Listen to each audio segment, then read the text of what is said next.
Eto, naiinggit ka ba sa relasyon ng iba? Yes. Bakit? Siguro sa ano, siguro... Hindi pa iyak na. Hindi! Siguro, meron ka talagang hinahanap sa partner mo na body language na hindi niya alam kung paano niya ibibigay. Ako kasi gusto ko talaga quality time eh. Hindi naman pahirapan ibigay, pero pag nasabi ko sa kanya na nakakalimutan niya ulit, parang gusto ko talaga kahit grocery lang, samahan ako. So siya, parang mahirap siya gisingin. Yun ang unresolved problem natin. Uy, nagdadamdam na si Ay, hindi ako nagdadamdam ha. Bahala ka dyan. Ikaw na. Ayun din. Nainggit ka ba sa relationship ng iba? Oo. Oo. Ganun din, same din. Magkaiba kasi kami ng mga love language. Yung mga binibigay ko sa kanya, hindi yun yung hinahanap niya. Yung mga binibigay niya sa akin, hindi yun yung hinahanap ko.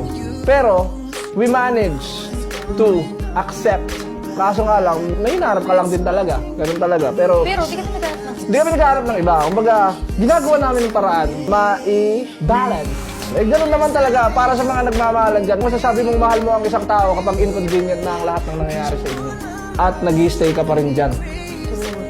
Yun yun. Kumbaga, yung pagkukulang niya, hindi mo hinahanap sa iba. Yes. Hindi mo siya mahal dahil masaya lang kayo. Mahal mo siya kahit magulo na kayo.